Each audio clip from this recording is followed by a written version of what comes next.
Hey, and welcome to the Open Mic podcast show. And on today's episode, we're going to be discussing investing in cryptocurrency for retirement.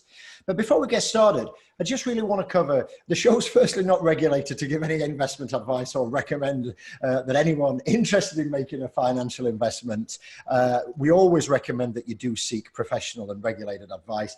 What I wanted to try and do with the podcast is bring sort of experts in, and where there is some form of regulation, it's always important that we put that disclaimer out in the way. That said, my personal viewpoint is when, investigating cryptocurrency is that it's an exciting opportunity, and certainly it's the right time to be in early and getting ahead of the game. I've recently done a podcast with the CEO of Lannister Holdings, a guy called Joseph Snider, and Chris Brown, the Chief Technical Officer over there, all about blockchain, and there may be some references in around the blockchain there. So if you're interested more about that, you can head over to the Open Mic podcast channel and check that out as well, with the blockchain view. But for many, I can understand that, cryptocurrency, there is many skeptics out there. Let's be truth. And this fear, will I invest my hard-earned cash into crypto and it's simply too high a risk for me? But since the birth of blockchain really, and, Bitcoin from the Satoshi Nakamoto back in the end of 2008, beginning of 2009, it's really started to gather momentum. And, cryptocurrency is a lot wider than just Bitcoin. However, often misunderstood, and with an unregulated and decentralized market, entering the world of cryptocurrencies needs to be considered and given a lot of careful thought. However, in today's episode of the Open Mic, we will cover all the key aspects of investing into cryptocurrency for retirement, plus much, much more. And I'm super privileged to be joined by a serial entrepreneur whose career is one I certainly appreciate so much. Why, you ask? Because of how progressive it is considered, the timing of each stage of Kim's career, and the fact that Kim didn't lie down after a lot of disruption and initial misfortune, and something that I've certainly done as I've gone hiking through the entrepreneurial range of business over the last 25 years or so. So a very, very warm welcome to Kim Snider from Sane Crypto, and thanks for joining us today, Kim. Absolutely, Mike. I can't wait to share with your audience on the Open Mic podcast. No, I really appreciate it. And Kim's taking some time out. And just for the recording of the show, it's done in September 2018.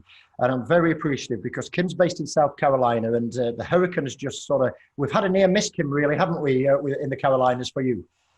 For me, but sadly, people just north of us are still in just awful, awful pain and trauma. I feel so awful bad for them. Yeah, absolutely. Absolutely. So, let's just hope everything works out well, and, the minimum disruption, they can certainly get back to their lives and the businesses for sure. And everybody should say, hopefully safe. So I'm certainly looking forward to learning from you today, Kim. And as I say, as a recent student of blockchain, I did quite a bit of studying against the podcast with Joseph and Chris. I thought I better be prepared for that, like I'm with much. So my knowledge on that, or more on the blockchain and the fintech side, has come up. I'm still very, very rusty on the Bitcoin part of it and the cryptocurrency as a whole. But I just want to share a little bit about Kim's background. And as I said earlier, it's one that I admire because, I've hit the wall, being up and down in my own entrepreneurial career over the last 25 years or so. And I don't want to make it all out bad for Kim because it's one hell of a success story. So I just want to share with the audience and the listeners, Kim, just a little bit about your background before I hand it over to you.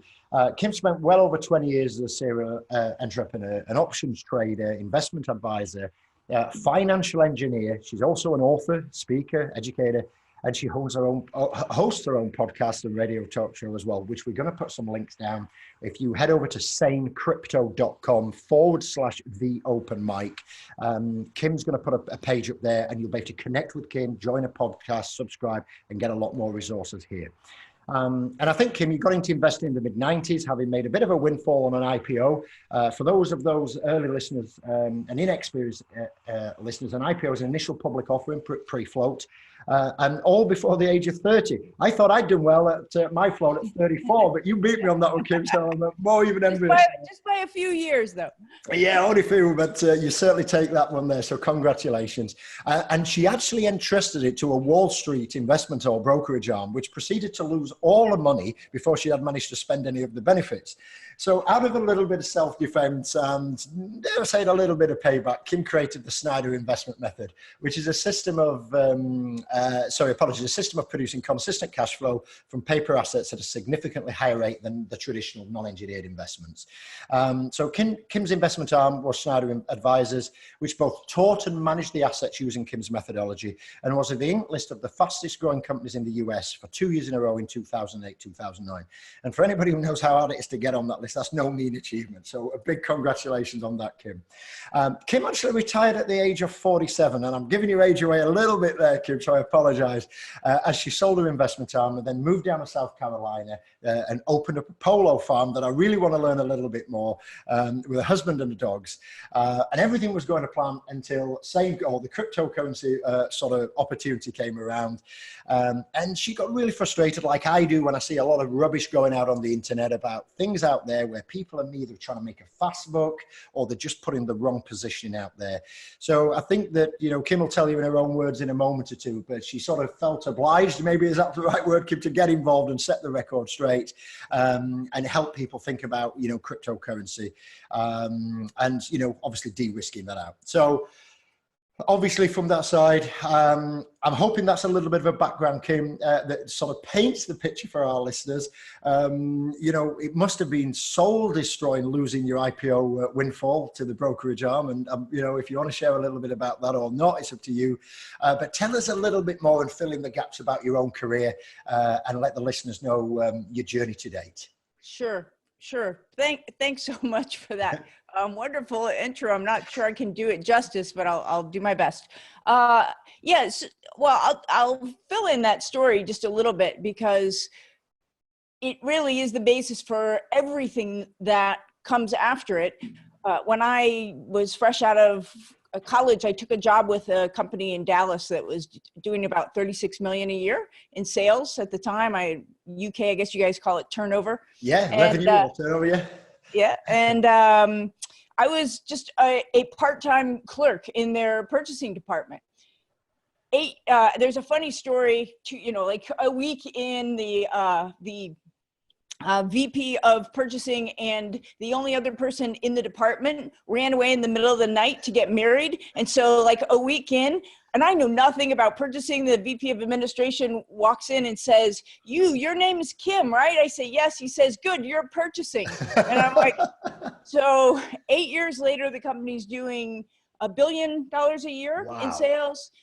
And I'm a senior executive with the company. And one of the last projects that I worked on before I left, along with many, many, many other people, by the way, is taking the company public. Yeah. And so in that moment that our ticker symbol crossed the tape for the very first time, suddenly I had more money than, most people would expect to make after a lifetime of work. Yeah.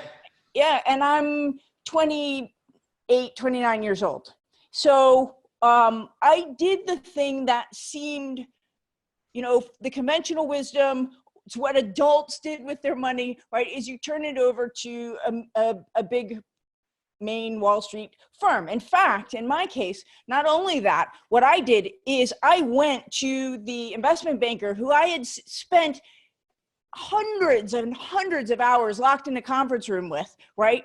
And said to him and confessed really sheepishly, like, I have no idea what to do with this money. I went to some of the finest schools that this country has to offer. I can speak French. I can program a computer. I took business law in high school, but nowhere along the way did anyone ever teach me about personal finance and investing. Yeah. And I said to this guy, like, I don't know what to do with this. And he practically pats me on the head and goes, Kim, that's what we do. Haven't you seen the commercials? This is a firm that now is merged into other firms. But at the time, like, unless you've lived your whole life under a rock, anyone anywhere in the world knows the name of this firm, right?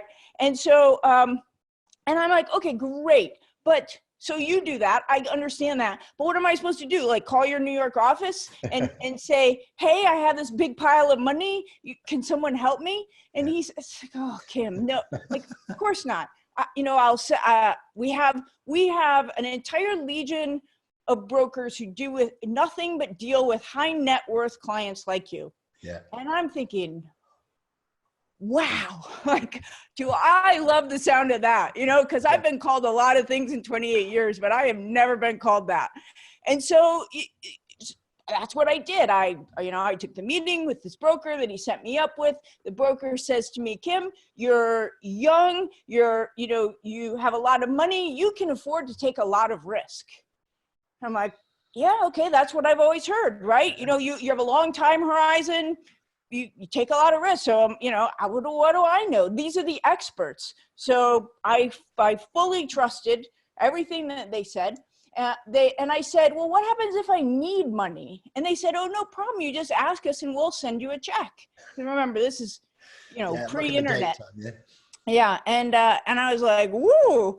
And so I did the thing that probably every red-blooded young American would do.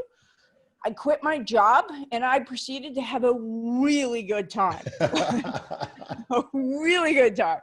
I bought my first condo. Here's a funny thing that happened, Mike. When you don't have any money, no one will give you any, absolutely, right? But as soon as it's almost like someone somewhere starts sending out smoke signals, right? That says, she just came into a pile of money, and all of a sudden, go and lend us some more. Yeah, right. Your mailbox is full of offers of, signed signature only lines of credit. And, and I signed a lot, right? I was so stupid. And so 2 years later, I'm sitting out on the balcony. It's just a beautiful day. My phone rings and they say, Ms. Snider, I'm sorry to be the one to tell you this, but your money's all gone. Wow. Like, wait, what?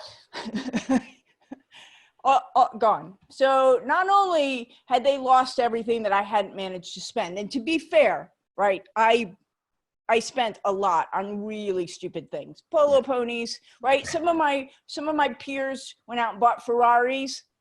I'd have been a lot better off if I bought the Ferrari because they know their value better than the polo ponies.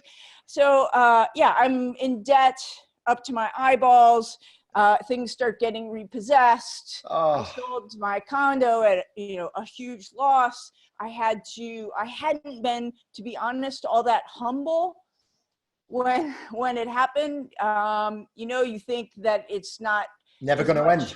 It's not, it's not luck and being in the right place at the right time. I mean, clearly, obviously, I'm very good at what I do to be able to rise through the company and make that money. But nonetheless, there's with much of the entrepreneurial journey, as you know, Mike, a large piece of it is being in the right place at the right time, right? It's timing, so much of it.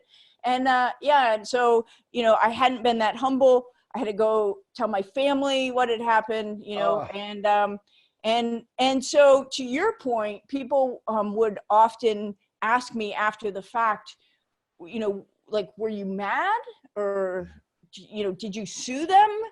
And I would reply only halfway tongue in cheek, it's hard to be angry when you're suicidal. Yeah.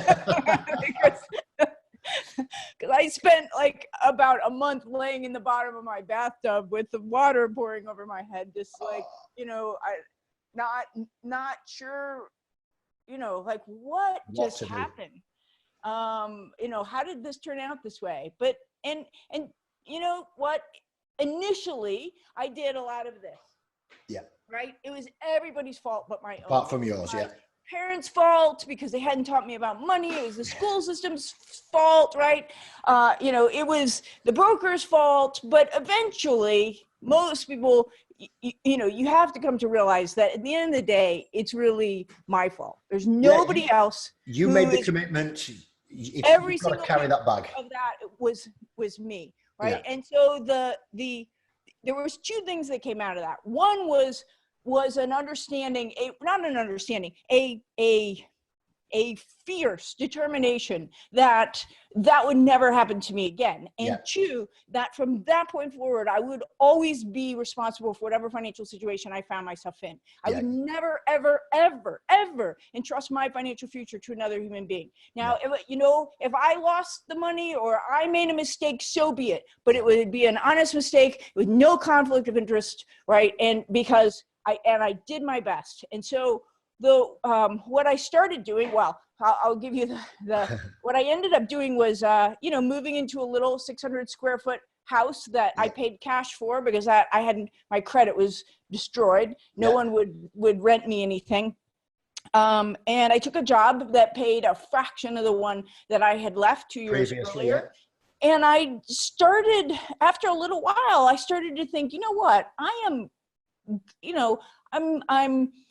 reasonably bright. I'm ambitious. I'm going to make some money, and I'm going to need to invest that money, even if it's just my 401k. It might never be that kind of money, but, and I need to this time understand what the heck I'm doing. And so I started reading like the mainstream financial press, the Money Magazine and the Smart Money Magazine, and watching CNBC and started investing my money. And that was really frustrating for me because even though I was now doing it the way that they said you were supposed to do it, you know, Susie Orman and all that stuff, right? I realized that just, when the market's going up, because now we're in the period preceding the run up to the dot-com bubble. Then, now we're talking mid 90s ish, and the market's going up, 8%, 9%, but I'm not. Why, if the market goes up 8 or 9, why is my portfolio not going up the same? Right? There's something not working here. And then I started, it was just a fluke that I read something that referred to an academic study. And back then, because we didn't have the internet, if you wanted to get an academic study, you had to go down to the university library and pull them off of the dusty shelves. And I realized, hey, there are professors and people who study this stuff, and they write peer-reviewed articles and publish them. And actually, they give out Nobel Prizes in this stuff. And I'm reading Smart Money Magazine, so now I start reading that stuff, which is really confusing because these guys do a lot of math, and I'm not really good at math, But, I start reading, I can get through the executive summary, and then over time it gets to where, I understand more and more. And what you come to understand is that 99% of what is being sold by the mainstream financial press and Wall Street is all designed to make them rich, not you. Absolutely. It's their fees and things like that. And totally wrong. And so I started creating for myself a way of investing based on this very fundamental idea. And then I'm getting to where we're going today because, as I say, it's the basis. The fundamental idea is that investing, it's not a game, right?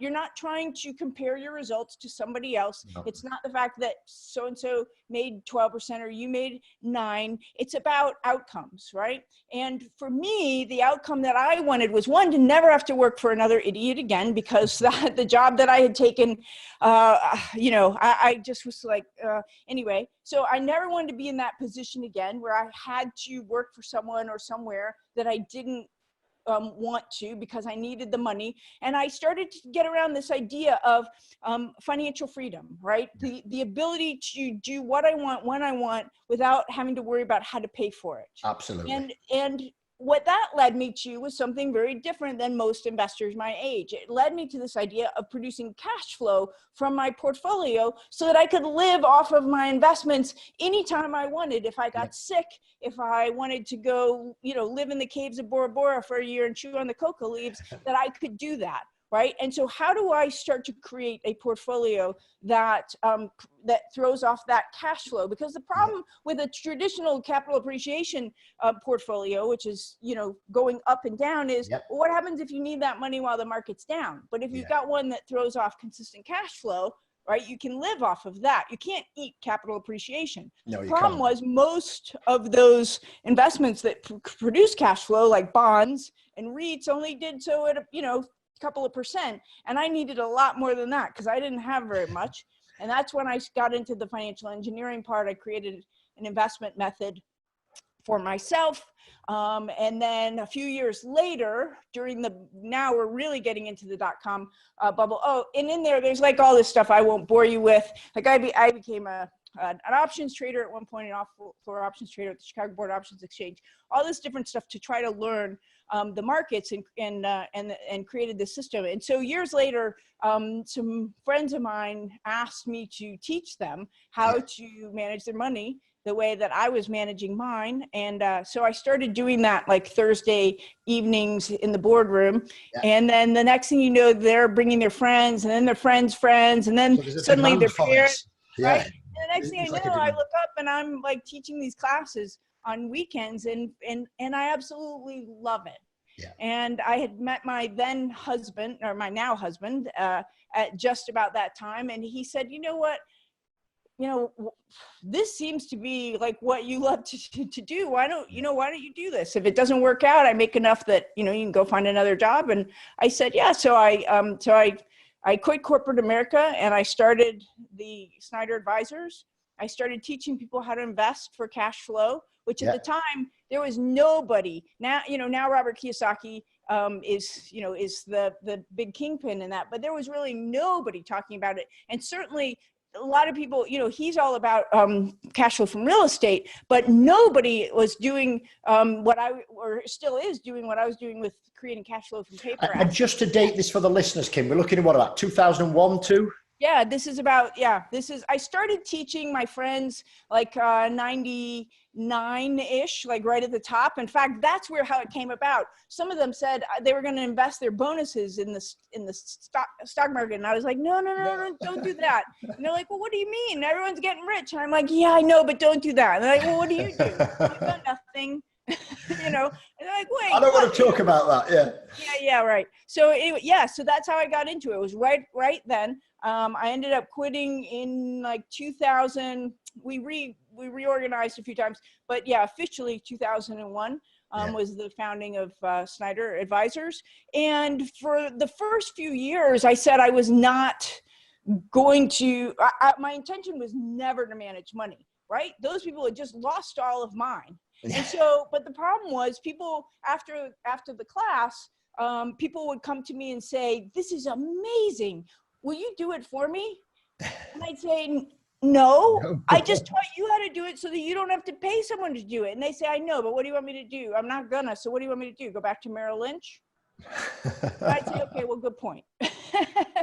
So, I'd say, okay, as long as you understand, I'm going to do the exact same thing as you. So you're going to make 2% less for paying me to do it instead of you. I can't, and so, So anyway, that's how we started managing money. And long story, after that, we became, Inklist. Even after that was, Inklist 2008, 2009, you'll recall, that was right after the financial crisis. It was. So even more of a challenge. And I certainly remember that period very well, very well. As a CEO of a finance company in the middle of the greatest financial recession in the world's ever seen, right? You remember, hard. That it was awful. It was awful. And I will tell you, I retired in late 2009. Yeah. And as proud as I was, Mike, of the work that we did because of the method that I created, the investors of ours who had, stuck with the program and not committed financial suicide by, selling at the bottom because it was so scary, right? They did well. They came out whole and intact. And I'm really proud of that. But those 2 years also, like I was at the end, like one day I rolled over, I looked at my husband, our husband was our CFO. I looked at my husband in one morning and I said, we need to have a board meeting because I'm done. I've got nothing. And I know you can, that was probably true for so many people. Like it was just so mentally, emotionally, talking people off the ledge, even though I had 100% confidence in what we were doing and in the system. And I never worried about the people who stayed in, but it broke my heart to see people, losing their entire life savings because they sold at the bottom, when the markets were down, and you take A hit. I mean, it's financial suicide. And there were days that I just cried when I couldn't talk people off that ledge. So anyway, I retired, moved to South Carolina, started a couple of lifestyle businesses, and eventually sold the firm a couple of years ago to some of our earliest employees. And if you had asked me in 2009 or any time since if I would ever get back into investing again, I'd have told you there's No just way. it wasn't even a glimmer in my eye. I haven't paid attention in years. Yeah. But what happened is, a friend of mine, one day we're riding home from the movies, and she mentions to me that she had just inherited $300,000 of cryptocurrency. And what did I think? And I didn't know anything about it, but my first reaction was to tell her to, like, oh my God, sell that, right? Is I'd literally barely heard of it. But isn't it funny that our initial reaction is it's familiarity bias, totally, right? Absolutely. I don't know what it is. It's unfamiliar. Therefore, it must be bad. It must be a scam. Sell it. And fortunately, she didn't. And, and it keeps going up and up as we got to the tops in 2017. But over that time, as she kept asking me, about different things, I started to get intrigued. And if only to be able to answer her questions, I started to dig in, to study, to say, is it a scam? Is it real? Hey, okay, this is actually kind of interesting. And then to figure out, how does it work? The nuts and bolts of it. How do you buy it? How do you sell it? How do you value it? What are the academic, what are the, forget just the speculative, bubble. What's the substance behind this? I call it, what's the tangibles around it? That's what can I get hold of? And because when I look at things like this, what can I get hold of? Whether that's digital or not, what can I get hold of and pin down and then build a nucleus, from that core? That's how I look at it. And it's sometimes difficult because it's intangible sometimes. Exactly. And the more I dug in, the more interesting it became to me. And so then I created a little system, because that's what I do. And we'll talk about systems and why I think those are so important. Absolutely. As we go along. But I created a little system for investing our own money. And then, one day she says to me, you know what? I don't get it. Like, this is what you do. This is what you say you love. And everybody, you're constantly bitching about how everything out there is garbage and misleading and shysters and hello. What are you going to do about it? Yeah, what are you going to do about it? And the funny thing about it, Mike, was that until the moment she said it, the thought had not even crossed my mind. That is how, but in the moment she said it, I was like, yes. Do you know what? I could, there's 2 or 3 cases, and I'd never sort of admit this at the time, whether that's a bit of ego or sticking my chest out when in a senior position. There's 2 or 3 times throughout my career where you're in and around what I call the gunfire, and there's, you're waist deep in crocodile sometimes, and then somebody says something, and it could be a negative, it could be a positive, and it just lights that trigger. What happens? You go, and obviously you look and research, but you go and do it, and it either turns out to be one of the best things you've ever done.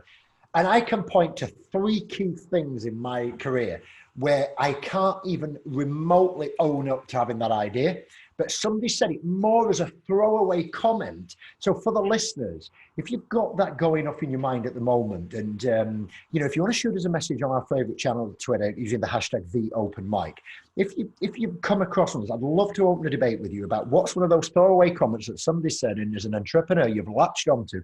And obviously we can get those put onto the blog as a comment, and I can share my stories with you, and I'd love to know yours, as long as they're not too private and things like that. Or you can shoot me a direct message if you connect with us on LinkedIn. Just search Mike Midgley on LinkedIn, and if you want to send me a private message, and I'd love to open a debate with you. So let's just use the hashtag #TheOpenMic, and let me know, if you've had a throwaway comment that you've, dare I say, salvaged out of the waste paper basket, unraveled the paper, put it out there, and then made a good success of it. I'd love to hear from you. But sorry about that, Kim. I just wanted to get that out for the listeners, because it just resonated what you said there. There's 3 times, and I can literally pin it down, and it's so true. So it brought it up to where you're thinking, I need to do this. Yeah. So that was it. That was how I got in. And then, it's no surprise that I very quickly started to gravitate towards this idea of using cryptocurrency for investing for retirement, because that had really been my entire career. Interestingly, when I first started teaching my cash flow method to my friends, those were people who looked like me, 30, early 30 somethings. But over time, as they started to bring their parents, and I started to realize, because this was about the time that it was becoming apparent, at least in the United States, I don't know about UK and elsewhere, but in the US, we were going through this major shift between pensions, right, lifetime annuities that were guaranteed by the companies that we used to work for, right, to having to invest to pay for our own retirements. Yeah, because there's a pension gap or a shortfall. A massive, and it was a little bit of a bait and switch for this entire baby boomer generation. Apologies, because they're blowing right outside my. It's fine. It's an occupational hazard when your office is in your barn.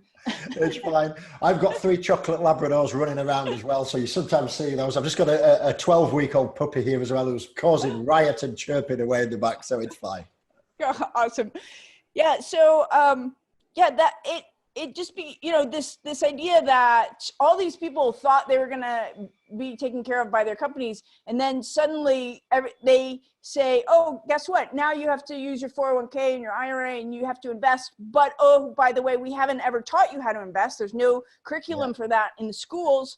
And because people hadn't been doing it early, hadn't started early, there is an entire generation with a massive shortfall. And so just as an example, I was just doing this math for someone, here in the United States, our rates of inflation, I know different countries have different retirement schemes, but for us, to be able to replace $150,000 a year income at just a regular 3.5% rate of inflation, not assuming anything, untoward happens, to live reasonably comfortably, not super, just a decent probability for 30 to 40 years in retirement, you need $2 million. It's a lot of money. $2 million to be able to get to that. You are not going to be able to save your way to that. You have to learn how to invest. And leverage and get that return.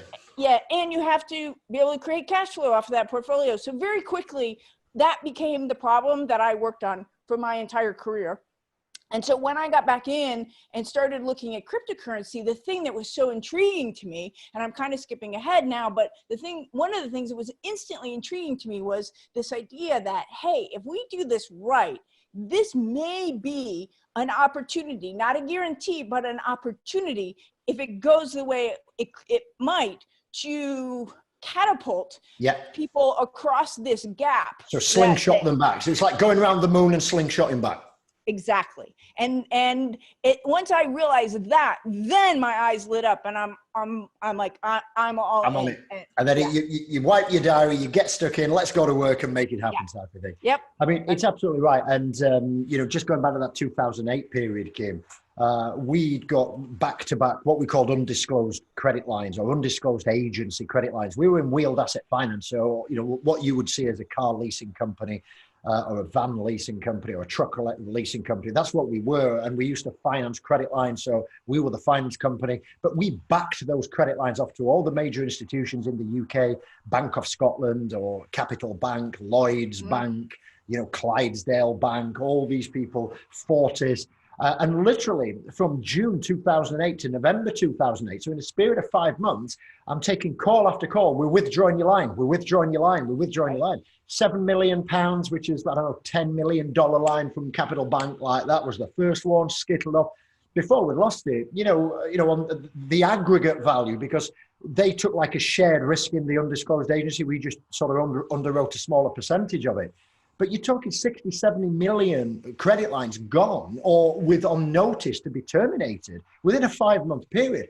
And then we've got big corporate accounts, big manufacturers, big healthcare, and the NHS account wanting vehicles. And I've got no money to supply them. So I've got money coming in. And then the smaller pieces of business, what were coming in, their accounts were shocked because they were losing money, so we couldn't underwrite them. And suddenly I've got this, at the time, net, not counting the invoice value of the credit lines, but just sort of net earnings, a £12 million business. So, you know, I don't know what that is, 1.3, 1.4. So about $15-16 million business, business coming in. And, you know, we always say it's a bit like a restaurant without food or a pub without beer. We just physically couldn't do anything. So it was a massive downscale. And as part of that, the reason why I share that little story for you is, part of that is we were venture capital backed at the time. We took a 40% pay cut as execs, lost all his benefits, including his pension. And I didn't get my pension back till 2012.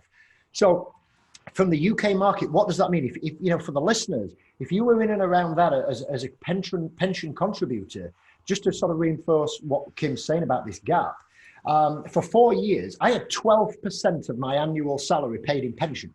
So for 4 years, that, you know, we were six-figure earners. That's a lot of money that didn't go into my pension. So even if I went and made another $5 or $10 million or pounds, now I can never replace that 4 years of contributions. You know, we took a 40% pay cut or 12% pension contribution. That's a hole. And I've got to try and work to get that back somewhere. And if you count the appreciation of that, what that would be worth, at the time I was 38, yeah, to retirement, what's that loss, Kim? You know, that was my point. Yeah. The dollars, the contributions are bad enough, but it's what everyone has to understand is compounding is your biggest friend in all of this, right? That's what makes it work. The earlier you start, the easier this all is. And so, because trying to catch up later is really, really hard because you don't have that benefit. And so, you know, that's a ton of money. Yeah. About 65, 70,000 sterling, which is about $100,000. Yeah. So, and if from compounded over 30 years, right? What is that? What was that lost out of the pension pot totals? You know, it's if you work it in the States at 100,000 over 30 years, what would you think that loss is on a pension pot? Would you have an idea? Yeah, like probably well, 800? actually, I don't know. I'm not very good at math in my head, Yeah. so if I do it, I'll probably tell you wrong. But yeah, it's a lot. It's a hell of a lot of money, isn't it? Yeah, yeah. I was thinking about 600 to 700,000 or something like that. But I don't know if that's right. But that's what I was thinking. I'm thinking like, wow. And so this gap that Kim's talking about, listeners, you know, how do you get it back? Because, you know, the rate of interest, you put it in the bank, you give it to an investment arm, you know, it's not going to be that, you know, that great to not only claw it back, but then build on it and keep getting to that ultimate final figure, which is, you know, whatever lifestyle that you want to enjoy at retirement. And of course, as Kim mentioned earlier, the time inside of it as well. So if you want to retire a little bit earlier, that may mean you have to defer your decision. That means you get less retirement. If you get ill, you know, there's all these compounded issues. So, you know, from that point of view, looking for this type of scheme or these opportunities to sort of ratchet back or slingshot back is certainly there. But yeah, it's an interesting story, and it sounds like everybody around the world suffered the same thing, didn't they? You know. We did. That is why they called it the global financial crisis, right? I'm laughing now. I wasn't at the time. I was a little like about you. My head was in a vice, and I thought I've had enough of this. You know, I've totally had enough of this. But look, you know what? And we can move on, Mike. But you know, the other thing is, I was asked to keynote the National Speakers Association convention in 2009, yeah. and my my message was, look, I know you guys are really scared. I know that there are people in this room, you know, who haven't had a job in ages, but you know, never ever forget that we, you know, at least, you know, we are the most resourceful and innovative people, you know, in the world. Absolutely. And this too shall pass. You know, that was basically my message. And now look, here we are laughing. And so, you know, we have a tendency to think, oh my gosh, the world is falling apart and it's all going to hell in a handbasket. But look where we are and look what we come through time and time again. You know, it's really quite remarkable. It is, and thanks for sharing that. And, you know, I think for the listeners who listen to our show on a regular basis, I use this sort of phrase, but it's off a true story, just to sort of wrap this as we move on. And that is that in 2012, after 4 years of, you know, downscaling, managing, building back up, we actually lost that business. And I learned more out of losing a £12 million business in administration than I ever did out of doing 2 six-figure and a 7-figure exit. So I've got some really successful sold 2 businesses and floated one. And ultimately, as I said, you know, had learned far more out of that loss than I ever did out of the gains. And, you know, you sort of understand the reality of it, and then you can sort of take it forward from there. So that's great, Kim. And thanks ever so much. I really appreciate sharing that journey. And it's, as I say, it's one heck of a journey and a ride. So if you're just thinking about cryptocurrency, you are still skeptical, or but you may be ready to get started. This podcast is certainly going to be packed with value and power to boost your knowledge. So we're going to sort of tap into Kim's mind a little bit, not literally, and understand what she and the team at Saying Crypto's work does. So let's buckle up, let's dig deep, let's understand and tap into that trusted knowledge of financial and cryptocurrency. So let's get started. So Kim, let's sort of help us understand the beginner's guide to cryptocurrency investors. For those, whether the skeptics or just getting started, what would you say is, the beginner's guide to cryptocurrency investing? Where would you go as a starter? Yeah. So here's how I explain it to my family. I think this is the easiest way to understand it as an investment. And it is this. It's like one of those standardized test questions that we used to take way back in the day. It is internet is to blockchain as email is to Bitcoin. Yeah. So here's what I mean by that. Back in the day, right? Mid 90s, internet was this new obscure technology that no one knew what to do with aside from a few nerdy computer scientists, right?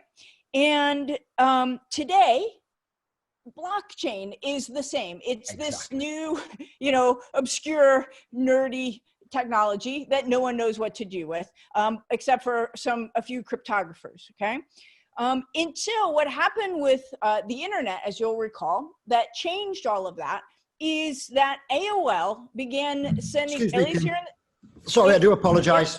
No worries. There we go. Here in the States, I don't know if they did it elsewhere. I'm sure they did, right? They started sending out these CDs by snail mail, right? And you got these in all millions of people across the world started plugging into AOL, and email was the killer app that created the widespread mass adoption of the internet, right? But if you remember, in the early days, people were like, email? Why would I ever want to send an email? Who's ever going to use this? And oh, by the way, it was really hard to do in the early days. You had to, get on a server and do, right? But suddenly with AOL, boom, email is the killer app that got mom and dad and everybody on the internet. Yeah. Well, so today, right now we have blockchain, also this obscure technology, right? And Bitcoin is the technology, the application that I believe will be the email of the blockchain, meaning it will be the thing that causes mainstream widespread adoption just like email was. Now, it is still clunky, it's still hard, right? But we're just, the message that I want you to understand as an investor is that we are still really early days in this stuff.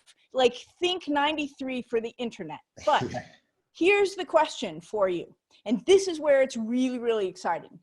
If someone had given you the opportunity to make an investment, to buy an investment in the internet that you could buy and sell on an exchange similar to a stock, that would, I'm not talking about the internet companies, I'm not talking about investing in AOL and Cisco and level 3 here. I'm saying if you could have made an investment into the infrastructure, the internet, whose value would go up on the basis of widespread adoption and network traffic. Yeah. Knowing what you know today, would you make that investment? Yeah, we'd have been rushing through the gates to sort of, how much can I put in? 2020 hindsight, of course we would. Now, there's no guarantee that blockchain will become as ubiquitous as or that Bitcoin will be as ubiquitous as email. Yeah. Right. However, it's when we look at it, it is a very reasonable bet, right? Because the value today, if you had been able to make that investment, is crazy. And one of the things people, when we hear these valuation numbers, these potential valuation numbers, like, oh, someday Bitcoin could be $1 million, Bitcoin could be $300,000, and on the surface, those seem just crazy. I laugh when I say them. But if you had thought about an investment in the internet itself in 93, what that would be worth 25 years later, it's incalculable. It's just a number that was just astounding, right? Now, so the reason we should be, I believe that almost everybody, not everybody, but almost everybody should be making a very small investment in this, is there is this, if you do it properly, there is this immense downside skew, meaning there's this potential with no guarantee that this thing could become the next internet. Yep. Right? I in fact believe it will be. And for those who don't know, by the way, let me backtrack. So the way to think about, like, well, she still hasn't said, well, like, what is it?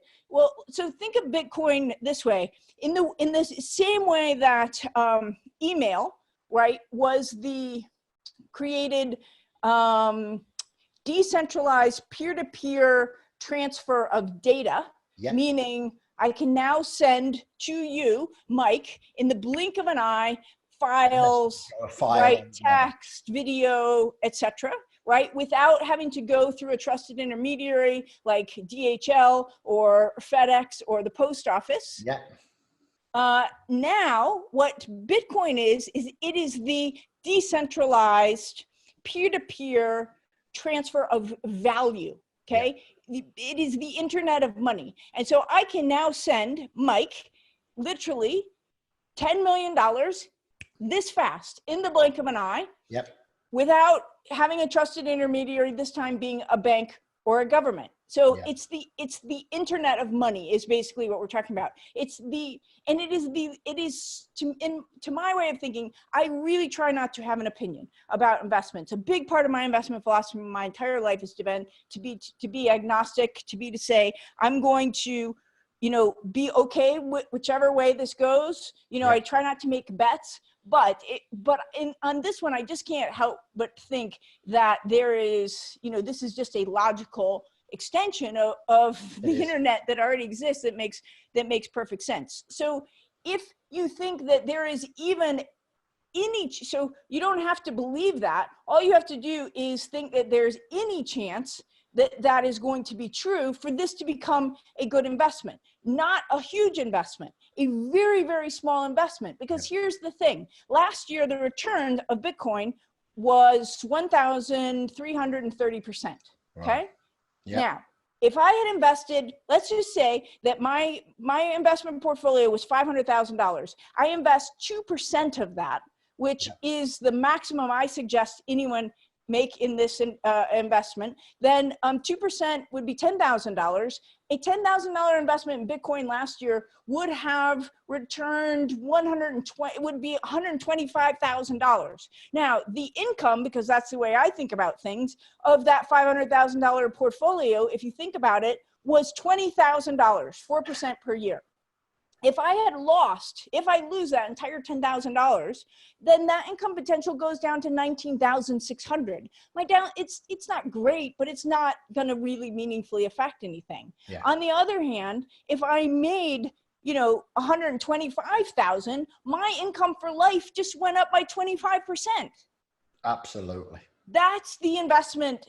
But the key thing that I think what you're saying there, Kimmy, and I don't want to get too hung up on the 2%, but that 2% cap versus what you would get on a bit, like 3 or 4 or 5% on a bigger sum, you're basically underwriting your own risk that if it did go totally wrong, it's an amount of money that you should be repaid out of the other investments all the returns you're going to get off the investment that you've got. Precisely. So, yeah, absolutely. So that's the wise system to do. Yeah, because look, that's why we call it sane crypto, right? There's all these people out there that are, taking mortgages on their house and people saying, oh, this can't miss. Trust me. I've been in this business long enough to know that it can miss, right? Absolutely. And so you have to, and there are, if you study the academic evidence, there are, Nobel Prize winners on both sides of the argument. Some saying it'll go to 1, some saying it will go to 1 million. Nobody knows. You can't know.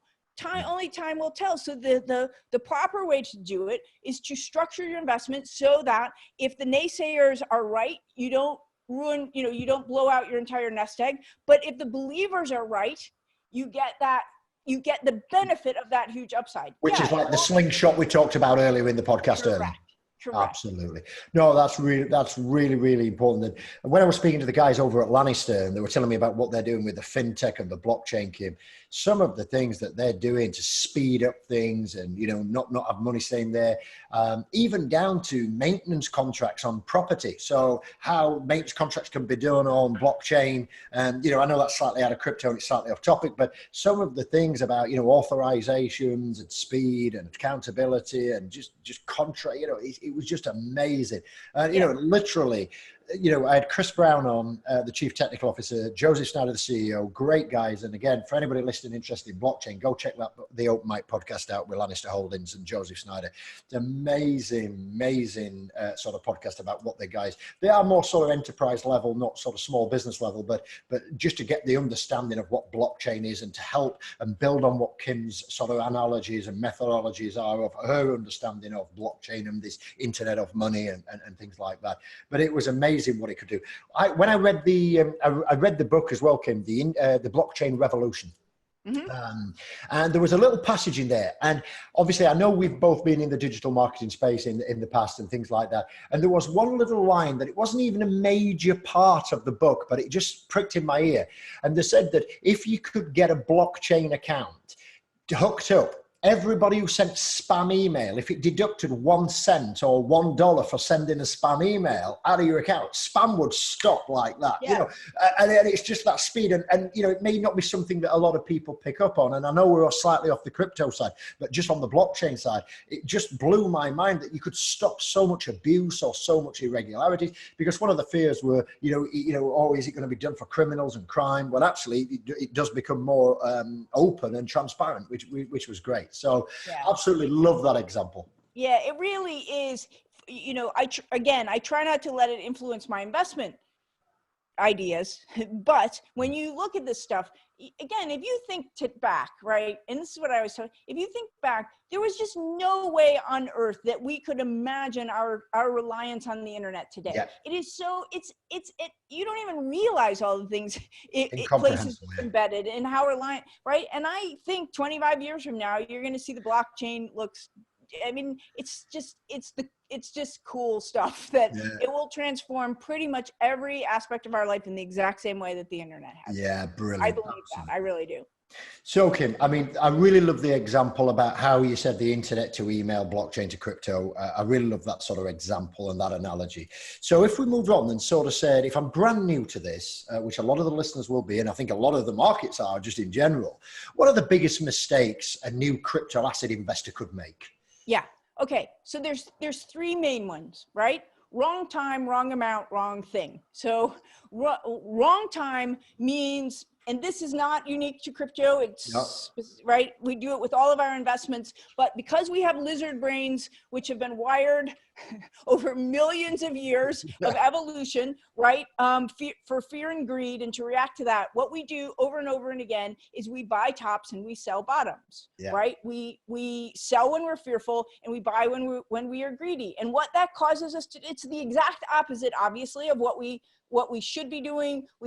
Right now, right, I sell a course on crypto, and of course, right, the interest in that course is like really, really low because it's down. This is when everybody should be buying. Of course. Not when it's at 20,000, but of course that's when right? So buying tops and selling bottoms is just a classic investment mistake. And the way you get around that is by having an absolutely rigid system that tells you exactly what you're going to do in every possible scenario with no room for interpretation or guessing. It takes your lizard brain and it puts it in a cozy little box, and you don't let it out no matter how loud it screams at you. Yeah. So that's wrong. So it's like a framework and a blueprint. That's it. Totally. Keep on the path. Totally. But it has to be a little bit more than a framework. I mean, it has to be buttoned down to, there is never a place where you go, gee, I'm not sure what I'm supposed to do here. Because that's the moment that your lizard brain goes, oh, I know what to do. Run. Right. So, yeah. All right. Wrong time is the first one. Yeah. Wrong time. Wrong amount. We talked about the 2%. I can't tell you how strongly I was an option trader, as I said, Chicago Board Options Exchange. As a trader, which I do not recommend, because you can't make money at that. But like position sizing is the most important aspect of making or losing money as a trader. And so this is all about position sizing. That is, as you correctly pointed out, Mike, the primary way to manage our risk, because we don't have hedges and things, you know, options and things, just that, no more than 2%.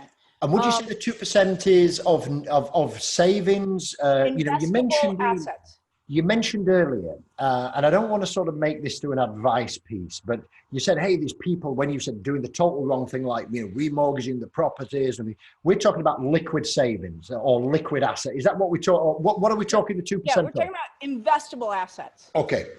Yeah. Okay. Cool. So, all right. So that too much is just asking to be taken down. Yeah. Wrong thing. Now here, this is where I'm a little bit different from probably a lot of people, but I think for now that you, and again, this is not investment advice, however, right? I do not touch anything but Bitcoin. Yeah. And the reason for that is not to say that some of these other things, they're called ICOs. So you explained IPO for initial public offering. These are initial coin offerings. Yeah. There are three reasons I think you should stay far, far, far away from ICOs. Those reasons are there's regulatory overhang. Especially here in the United States and the EU, right? These things were likely unregistered securities when they were created and sold. There's very real possibility that they're going to go retroactively. So there's huge risk that doesn't exist with Bitcoin. And it's unnecessary. You shouldn't have to walk through that risky door if you don't have to. Because look, here's most of your job your job as an investor is there's always risk and reward, right? There's no such thing as one without the other. Profit is the reward for risk. So your job is to properly manage the balance between those two things and to never take unnecessary risk, and also to never take risk that you're not compensated for. Okay. And so Bitcoin doesn't have that regulatory risk, and the ICOs do. The second reason is what I call wrong wave. This refers to Steve Case, the founder of AOL's book, The Third Wave. If you haven't read it, it's fantastic. And it gives us a really great framework for thinking about the evolution of the technology. And if you think about a lot of these ICOs, they're like, you know, the pets.com and the globe.com, those were poster children for the .com bust. But if you think about, those were the exact same companies as Facebook and Chewy.com. Chewy was just acquired for $1 billion, right? But the problem was they were in the wrong wave. That first wave was about creating the infrastructure, the protocols, the plumbing of the internet, not building Facebook. It was too early. So most of these ICOs, like you look at them and you think, you know, a decentralized Uber may be a good idea, but it's too early. We're still working on the plumbing. And so the investment that you want to make is the plumbing again, right? And which is what Bitcoin is. And we call it when we invest, you know, in businesses and grow them. We work the pyramid model. We go out before we go up to get a nice solid base in. We don't like build, you know, the towers which could fall over type of thing. So we're getting that base in, and that's what obviously Kim is referring to when she means about the plumbing and that infrastructure. And absolutely. And I mentioned a book earlier saying Blockchain Revolution. There's also a book called the Book of Satoshi, which is a bit of, you know, it's more background about how Satoshi launched blockchain, and then obviously the cryptocurrency and how coins are mined and how the blocks are authenticated and the hashes are done. And if you're interested in that, there are two great books. I said the Book of Satoshi and Blockchain Revolution. I think it's Donald Scott, I think is the author of that one, but I'll put a link to the bottom of those as well. But yeah, absolutely. If you just wanted to get more into the nerdy side of it and the tech side of it, the Book of Satoshi, you know, even reads out the email correspondence and on the forums that he's had with other people before he sort of dropped off grid. Was it 2012 or something, Kim, didn't he? There's still some uncertainty about who he is or whether it was whatever, but nobody knows who he is, right? Or whether it was a group or Yeah, absolutely. So, but that's awesome advice. So we've got, just to recap on that point, the three sort of mistakes that people are really going to make is the timing, That is obviously the one. Don't buy at the top and sell at the bottom. Secondly, Kim, we'd got the amount and the cap. And then thirdly, we've got the sort of confidence in what you're investing in, and Bitcoin. It is the baseline currency. It's the original currency that Satoshi Nakamoto put onto blockchain with. So it makes sense to sort of, edge your bets that way if you to sort of to de-risk it as much as possible. So yes. That's awesome. So Kim, moving that after the mistakes, what is the business case for Bitcoin in your retirement account? I mean, we've sort of fringed around that slingshot methodology. We've gone around this 2% and the 1,300% that it made last year. So that would be a compelling business case in any boardroom. But if we were to flesh that out a little bit more, how would you sort of say? If somebody sat there listening now thinking, yeah, that's the good side, but what's the wider picture? What is the business case for Bitcoin in your retirement account? Well, no, I mean, I think really, well, at its core, that was the business case, right? However, I will just go a little bit further with the thesis in case you want to understand like where this idea of the potential for these massive returns comes from. Okay, and that is, most people make the mistake that they think that this is supposed to be digital cash. And that's mainly because, sadly, as you were talking about Satoshi Nakamoto, in his white paper, he referred to this as digital cash, which of course was, it was still just a white paper before he knew what this was going to become. And so it's kind of become a little bit of a misnomer. So people think that this is about being able to buy Starbucks and pizza, and it's not. Right? What it really, the way that you need to think of it is not as digital cash, but as digital gold.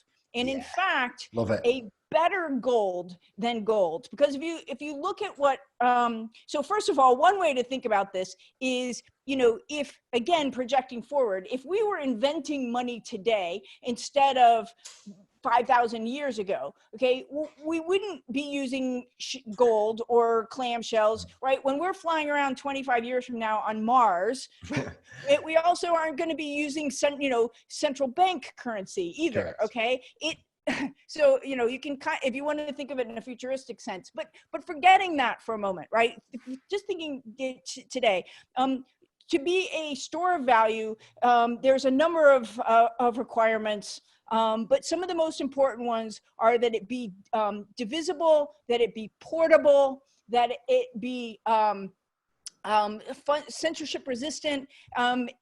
So let me just explain that. So portable, for example, right? Well, so, Bitcoin, again, right? Like I can carry billions of dollars of Bitcoin around. This isn't one, but on something that basically looks like a USB drive, right? I could carry it in my pocket. I could, in fact, carry it in my head if I can remember that key. I can walk across an international border if I'm, a refugee from Syria. Instead of having to leave all of my assets in that country, I can actually walk across the border with those assets in my head. That's what we mean by portable. There has never been a store of value as portable as Bitcoin. In terms of divisibility, people think often, ooh, like Bitcoin's, $7,000. I can't afford Bitcoin. But what they don't realize is it's divisible down to 8 decimal places. So I can buy. Which is a Satoshi, isn't it? The smallest denominator is a Satoshi. Yeah, correct. That's correct. So I can send Mike $10. I can send him $10 million. I can send him $10 billion. And this idea of censorship resistant is that nobody can tell me I can't. Okay. So I'll just give you a couple of examples. The US government, there was a period of time, a very long period of time after we went up the gold standard where they made owning gold illegal, right? That's censorship.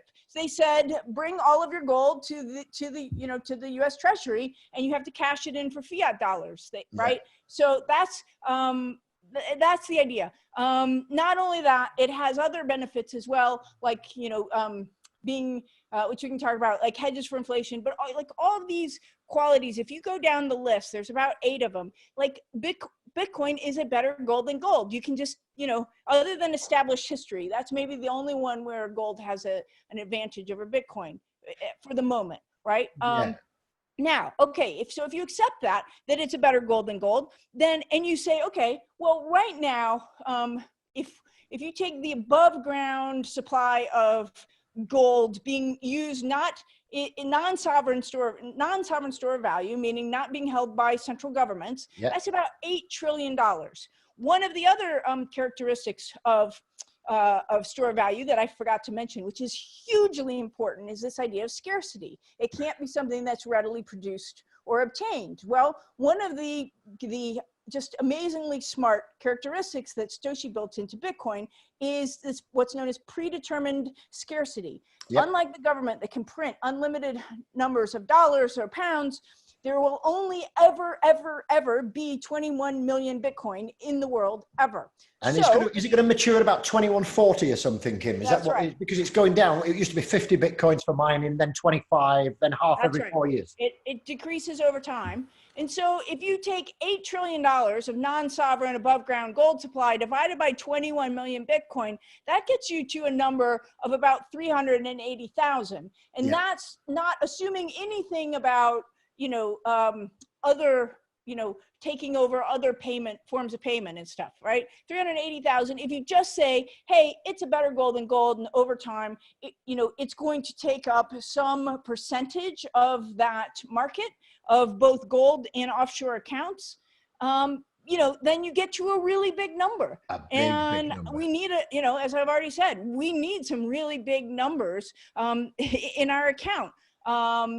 You can't get greedy about it, but that's the opportunity. That's really the business case for it. Yeah, that's great. And I know you touched about better than gold, and you've sort of preempted that other question that we've got around here. But just on, the inflation and financial crisis, when the markets crash, slightly off script here, Kim, but, you talked about that hedge against inflation and better gold than gold. I got all that. But ultimately, if the markets crash, would you say in the simplest form, for the listeners, still who are maybe the skeptics or don't even believe that they've got the 2% or want to play with the 2% or they just want to sit it out. It is technically a commodity. It's going to go up, it's going to go down like any tradable asset, isn't it? So just talk to me a little bit more about, I was not shocked to hear, but I was surprised how quick it came out about we're entering in another finance downturn. The economists who have just started talking about, soon as the inflation interest rates go up, it's going to trigger, and then the next finance, which will be worse than the 2008 crash. And both you and I sort of remember that. In ups and downs, do you want to just sort of give some commentary around that, about the financial crisis and the inflation parts? In fact, I just wrote a blog post about this, which you can find on my blog at sayingcrypto.com/blog. And it's one of the most highly trafficked blog posts, surprise.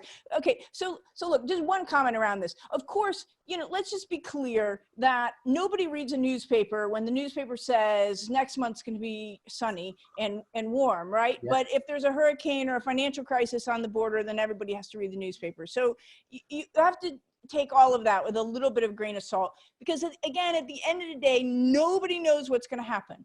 That said, what we also know is that markets are cyclical. That's the definition of a closed system. Nothing can exist in a state of extreme indefinitely. That means they will have and will forevermore swing back and forth, up and down, and you have to build your portfolio around that. That is why we have diversified portfolios, right? The idea being that you own different things that are non-correlated, so that different things go up and down at different times. So you've got different investments at different times, or different assets at different times. Now, here's something that's really interesting, because again, people always say, "Ooh, Bitcoin's really risky." But here's actually, it de-risks your portfolio in two really important ways. The return potential notwithstanding. One is it is non-correlated. The mathematical correlation to the NASDAQ, the S&P 500, Brent crude, and gold is all in around zero. Okay, so it is a statistically, mathematically non-correlated asset, meaning to hold it as part of your portfolio creates some additional diversification, mathematical diversification. But the second thing is this idea of a hedge. Seth Klarman says there's three ways to take risk off the table. One is diversification, the other is hedge, and the third is the position sizing. Right. Well, so this idea, which we've already seen in lots of countries like Greece and Turkey and Zimbabwe and Argentina, where I have many, many friends. The inflation rate right now is, 60%. Venezuela, Wow. where it's thousands of percent.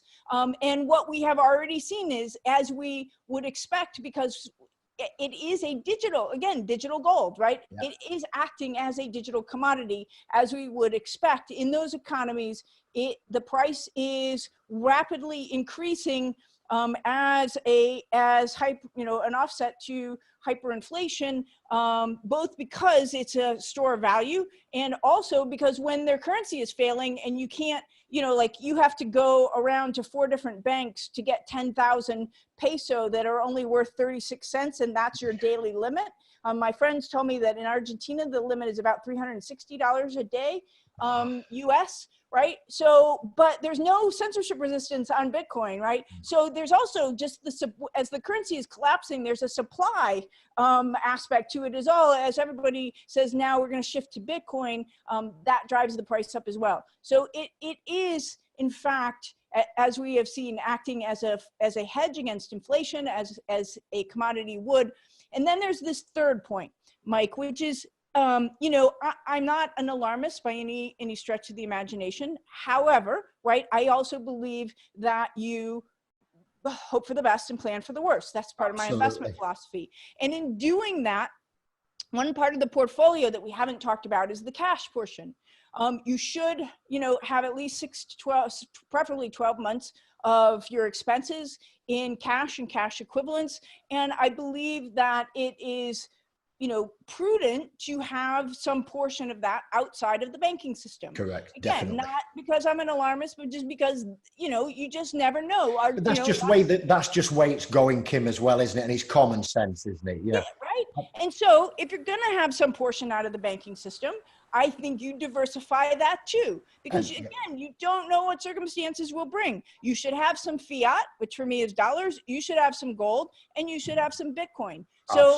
So what you've got now is you've got 3 benefits for Bitcoin. One is you've got this massive upside potential. 2, you've got the diversification of your portfolio. And 3, you've got the diversification of your money, both in order to, give you options as well as create a hedge against hyperinflation and financial crisis. Yeah, absolutely. Tell me how Bitcoin is risky. I think it's like anything else. As well as I do, when you get to a messaging situation, I mean, any industry, it could be personal or business, anywhere, any sort of situation, people only query either the cost or the sanity of it if they don't understand it, or there's a lack of understanding, which, I know you brought so much value to this today, Kim, and some of the, the points, when you put them into the analogies, I speak in riddles and analogies sometimes, and, I'm probably too much, but I get it, I understand it. And one thing that I do want to raise for people who are wanting to find out more about this, if you can visit Sane Crypto, that's SANE as in sanity, and sanecrypto.com. Kim's actually got a free training course that you can actually sign up totally free online. I just had a quick look while Kim was speaking. I've checked the blog out there as well, which is the Hedge, which is the high populated blog post. I'll actually put that as a link to the bottom of the show as well, that blog. And also, if you head over to the sanecrypto.com/the open mic, Kim's going to kindly put some resources and links, and you'll get a recording of this podcast. So if you are listening in the car or in the gym on your audio device, you can also head over to blog.thesuccessof.io or check it out on the YouTube Growth Engine channel. We'll have a video of myself and Kim chatting on this today. And Kim, as we start to wrap up, I really do appreciate the value that you've shared and the simplicity in the way that you've done it, because you've taken very complex products and dumbed it down, which, and I don't mean that in a disrespectful way. I appreciate it, because a lot of people, when there's nothing worse than people taking an already skeptic sort of view and then making it jargon based, so you've dumbed it down. So thank you very much. I've really appreciated the value, and I've certainly learned a lot myself, and I think I'll be signing up for the free training. Absolutely. Good. Oh, yeah. And I'll be taking a look at that myself. I got at least one convert. Absolutely. And from my point of view, what I do with things like this is I will sort of, like what I did with Joseph and Chris at Lannister, I dip my toe into things with blockchain, and once I'm comfortable with it, then I'm confident about going out and recommending it. So I'm definitely going to take that. But as we start to wrap up on the show, Kim, and I know you've done like the top 3 probably things on the de-risk, but if we were just to condense this entire podcast into 3 pro tips, so somebody's listening, watching on the blog, 3 pro tips to get started, what would you say those 3 were in a succinct sort of summary? Yeah. The first one I would say is get educated. Understand that, and this is, again, this is a broader point as well. Personal finance and investing is not optional. I believe it's a life skill, like swimming. And one day when you get thrown in the deep end, right, and you don't have it, you're going to drown. So get educated. Do not depend on other people to think for you, which leads to my second point. Be a skeptic, particularly when it comes to Wall Street, the mainstream financial press. Please understand that everyone thinks they're in business to make you money. Nothing could be further from the truth. They are in business to make their shareholders money. And if you just happen to make any money, then it's just a happy coincidence for everybody. Okay, fend for yourself. And the third piece, which is crypto specific, but is becoming more of an issue in our world, is then don't scrimp on the security. One of the things that is very different about crypto assets that we didn't get a chance to talk about is, while people are not trying to steal your shares of IBM, they are trying to steal your shares of crypto assets. And the world in general is becoming more and more digital. There's lots of people who say the next 9/11 will be a cyber attack. I would really strongly recommend, even though it's kind of a downer and disheartening, that you really start to think about security in a much more robust way. No, that's great. And they'll find a lot more inside the free training as well, Kim. So could you just give us a little under the hood or behind the barn door little view? What would they expect? They sign up for the free training. What are they going to get when they visit sanecrypto.com and do that free training? Yeah, so the free training is called How a Little Bit of Bitcoin Can Make Your Retirement Savings Go a Lot Further. It is really probably a much more in-depth and much more cogent rendition of a lot of the things that we've talked about today, as well as then I give people a look at my system that I use for managing my crypto assets, and an introduction to the Sane Crypto Mastermind. Oh, that's brilliant. Which obviously then they can come and work with you. Obviously, I've worked with you in some of your businesses before, such as Sync to CRM and things like that. It's excellent value. So there is obviously a path that you can go, and obviously you can come under Kim's wing and sort of get that sort of value if you want to take this forward. So if you are feeling that you're going to be, left on your alone, as I say, head over to sanecrypto.com, take that free training, and then obviously, there'll be some information about. Look, Mike, just to be clear on that, there's always 2 paths. If someone wants to, thinks this is the place they want to go. A lot of people are do-it-yourselfers, and they love digging into this kind of stuff and figuring it out on their own. And that is great. Like I am all about that. A lot of people just can't be bothered, right? And they just want somebody to say, lay it out for me, make sure I'm not making any mistakes. I want to be able to pick up the phone and call somebody. Either way, I'm happy to help if you have questions, if I can answer anything. As you can tell, this is my favorite topic. I feel very passionately about it. And so that would be the other thing is, at the end of that, I just tell people, look, I'm a resource. I'm here for you.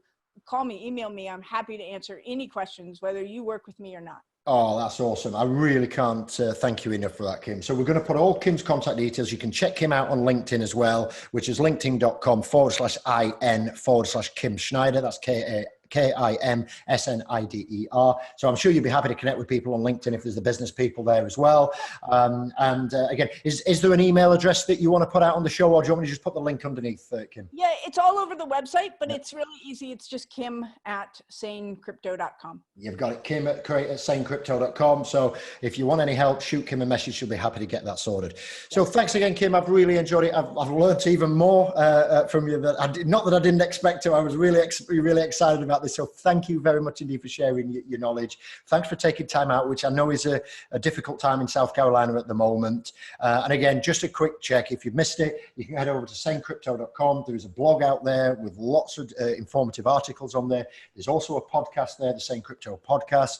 So make sure you subscribe to that. And, you're going to get a lot more information direct from Kim without me interrupting and doing my usual things. So I said, we'll get all the bits posted below. Thanks again, Kim. We really, really, really appreciate you being on the show. Thank you, Mike. Likewise, this was an amazingly fun conversation, and I really do appreciate it. No, absolutely. It's great. So as always, for the listeners, we really appreciate you tuning in to the Open Mic podcast. And as always, to get in the game, boost your cryptocurrency education, go do the hustle, go make it happen by getting started with saying crypto and understanding your retirement plan. And we'll look forward to seeing you on next week's show. You have been listening to The Open Mic, brought to you by the Success Hub. To find out more and to get the resources we have mentioned in this podcast episode, simply visit blog.thesuccesshub.io and view the podcast section. Thanks for listening, and we look forward to catching up with you in our next episode. This podcast and associated materials is published under copyright to The Success Hub. All rights reserved. No reproduction of this material is permitted.